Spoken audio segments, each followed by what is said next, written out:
Assalamualaikum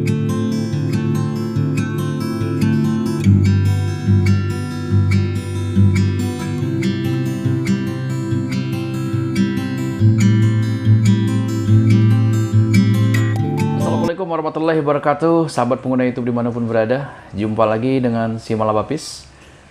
Belakangan ini kami disibukkan dengan sebuah ekspedisi di luar kota, yaitu menggali tentang situs-situs sejarah, kebudayaan, dan benda-benda kepurbakalaan. Tapi di sela-sela itu semua, saya ingin menyempatkan diri berinteraksi dengan teman-teman semua, para breeder, para pecinta ikan hias dimanapun berada. Baik teman-teman semuanya, pada tema kali ini saya ingin mengulas tentang kegagalan di dalam ternak kutu air. Nah, banyak sekali pertanyaan yang diajukan oleh teman-teman netizen semuanya, baik yang pernah membeli starter dari kami, dari Pomsi Malaba, maupun teman-teman yang memang sudah memiliki starter, dan ternyata pada saat kultur kutu air itu ada beberapa di antaranya sudah nge-boom, sudah banyak, tapi kemudian gagal. Nah, sekarang kita akan ulas kenapa bisa seperti itu. Nah, teman-teman semuanya, kegagalan kultur kutu air yang paling pertama menjadi penyebab kegagalan adalah air. Nah, kualitas air ini memiliki peran yang paling pertama harus kita perhatikan sebelum kita mengkultur kutu air.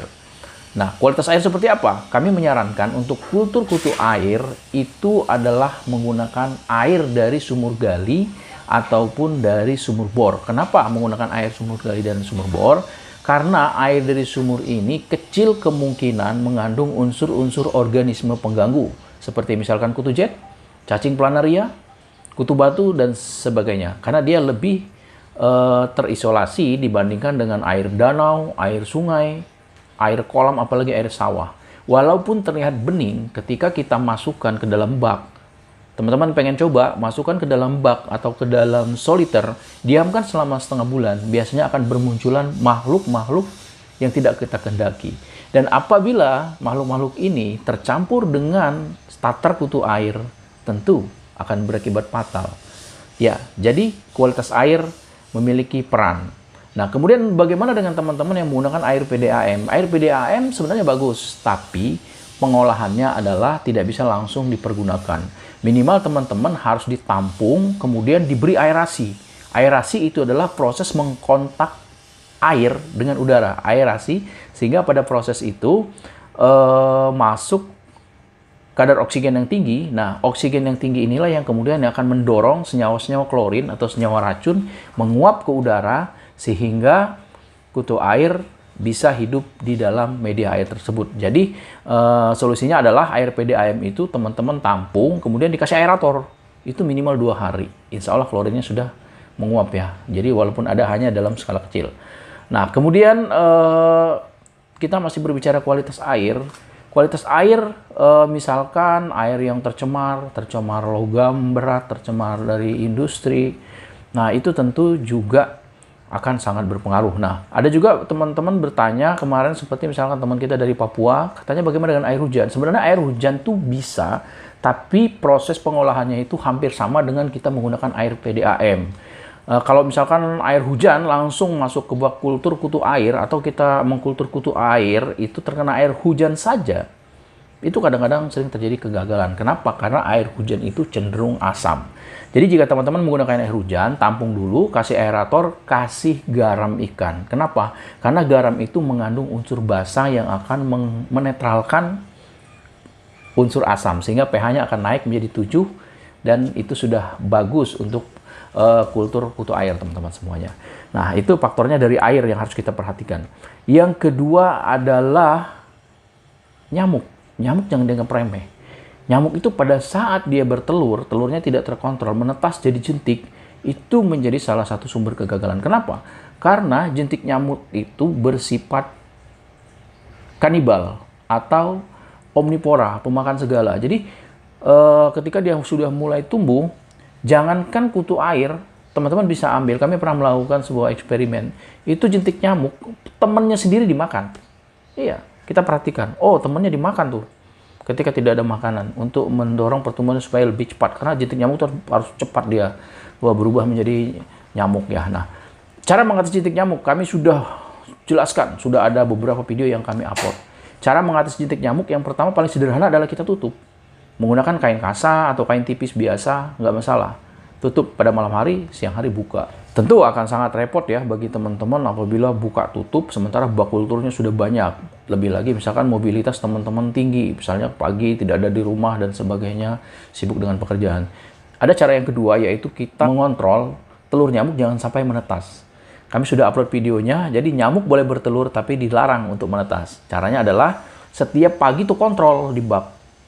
Telur nyamuk itu akan mengapung. Dia berwarna putih apabila baru keluar dari induk nyamuk dan akan berwarna hitam apabila sudah mendekati masa-masa menetas ya, menjadi jentik telur nyamuk.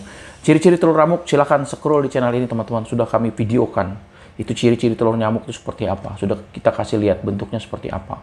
Nah, kemudian yang selanjutnya adalah faktor cuaca. Jadi ternak atau kultur kutu air itu yang paling bagus adalah di outdoor. Jika teman-teman bertanya, Bang, bagusan mana antara indoors dan outdoor? Jelas lebih bagus outdoor. Kenapa?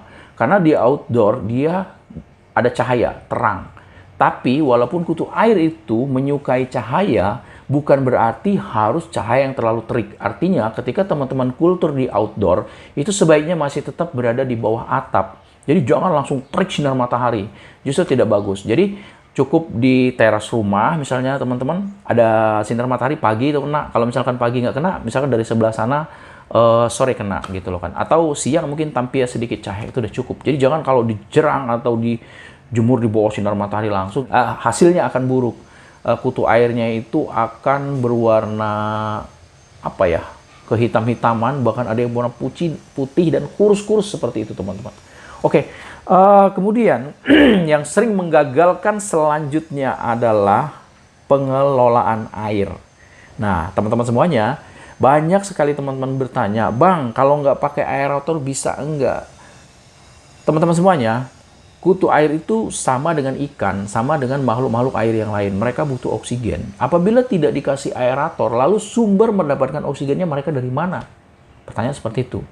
Jadi apabila kita mengkultur kutu air menggunakan wadah yang kedap itu artinya yang tidak kontak dengan tanah, misalkan dengan menggunakan bak plastik, kolam semen, kolam terpal, tendon air dan segala macam itu kan kedap, ya kan, kedap. Ini kita butuh oksigen. Nah, oksigen ini dipergunakan oleh kutu air untuk bernapas. Dan fungsi lain daripada oksigen adalah untuk mengikat senyawa-senyawa kimia daripada sisa pakan, misalkan dari amoniak, nitrit, dan segala macam. Tanpa oksigen, maka proses pembusukan atau proses penguraian sisa-sisa amoniak tadi itu akan sulit terurai. Kenapa? Karena bakteri yang kita pergunakan di sini adalah bakteri aerob, yaitu bakteri yang menggunakan situasi dengan adanya oksigen untuk menguraikan sisa-sisa pakan. Sehingga akan terjadi namanya siklus. Sisa pakan diuraikan oleh bakteri, sisa pakan akan diuraikan oleh bakteri. Itulah fungsi aerator. Tapi ketika teman-teman mengkultur kutu air menggunakan kolam tanah, nggak pakai aerator, saya pikir nggak jadi masalah. Kenapa? Karena tanah itu sudah banyak sekali bakteri-bakteri yang akan menguraikan sisa-sisa pakan tadi, sehingga tidak akan terjadi pembusukan suasana toksin terjadi di dalam kolam kultur kutu air itu. Nah, itu cara pengelolaannya dengan aerator. Dan kemudian kami menyarankan menambahkan probiotik. Probiotik di sini teman-teman boleh menggunakan merek apa saja. E4 bisa nggak Bang? Lah E4 itu kan probiotik. Mereknya E4, efektif mikroorganisme. Bisa juga menggunakan merek lain, misalkan Probio 7, nitrit, dan segala macam. Yang penting dia probiotik itu bisa digunakan. Tapi probiotik di sini adalah probiotik khusus untuk perikanan. Jadi jangan menggunakan probiotik untuk peternakan. Tentu kan bakteri-bakterinya akan berbeda lagi karakternya teman-teman. Banyak sekali di situs-situs belanja online ya. Teman-teman silahkan browsing aja itu. Masukkan probiotik perikanan itu muncul berbagai macam merek. Silakan pergunakan merek apa saja ya teman-teman. Nah, probiotik ini teman-teman tambahkan di bak kultur itu 3 hari sekali. Kenapa? Probiotik inilah yang akan menguraikan sisa pakan. Sehingga kolam kutu air tidak berbau. Jangankan kolam kutu air, kolam lele aja yang kita kasih probiotik, itu airnya tidak akan berbau. Kenapa? Karena senyawa-senyawa amoniak itu dimakan oleh bakteri. Setelah dimakan, tetap diendapkan. Bahkan itu bisa dimakan kembali oleh kutu air. Seperti itu teman-teman. Jadi pengelolaan atau manajemen air ini sangat-sangat penting. Dan yang selanjutnya atau yang keempat adalah pakan. Pakan ini sering sekali menyebabkan kegagalan di dalam kita mengkultur kutu air. Pakan seperti apa yang menyebabkan kegagalan? Yang pertama, teman-teman gonta-ganti pakan. Minggu ini dikasih misalkan tepung pengli. Minggu depan misalkan dikasih green water. Minggu depan lagi dikasih misalkan fermentasi air cucian beras. Nah ini, proses inilah yang akan merusak kualitas air dan akan membuat kutu air yang berada di dalam bak kultur kita itu susah untuk beradaptasi. Jadi maksudnya seperti ini, teman-teman silakan pilih salah satu aja. Kalau misalkan menggunakan tepung ikan atau tepung pengli atau pelet yang halus, udah itu aja, jangan digonta-ganti. Kemudian kalau misalkan menggunakan fermentasi air cucian beras, itu aja, jangan digonta-ganti. Kenapa? Karena yang namanya hewan peliharaan, itu kan kita termasuk hewan peliharaan yang kita isolasi mereka di dalam suatu tempat, itu sama dengan peliharaan. Artinya dari aspek pakan pun mereka butuh adaptasi untuk menyesuaikan diri dengan pakannya. Sama dengan burung ya teman-teman. Ketika teman-teman pelihara burung murai, itu dikasih pelet atau pur yang warna hijau, ya kan? Dia udah adaptasi dengan pur tersebut. Coba aja teman-teman ganti dengan pur warna kuning walaupun mereknya sama. Itu burung tidak mau makan, stres dan akan mati. Sama seperti kutu air. Jadi adaptasi pakan itu sangat penting. Jadi kami sarankan kalau mau pakai pelet halus yang ditaburkan, pakai itu aja. Nah, kemudian hal lain dari faktor pakan yang juga bisa menyebabkan faktor kegagalan, selain kita gonta-ganti pakan, juga pemberian pakan yang terlalu berlebihan. Jadi pemberian tuh sedikit aja teman-teman. Kami tuh hanya kalau awal kultur tuh sedikit banget tuh. Kayaknya nggak nyampe mungkin 1 gram deh kita kasih, ya kan? 1 gram kita kasih. Jadi nggak usah banyak-banyak.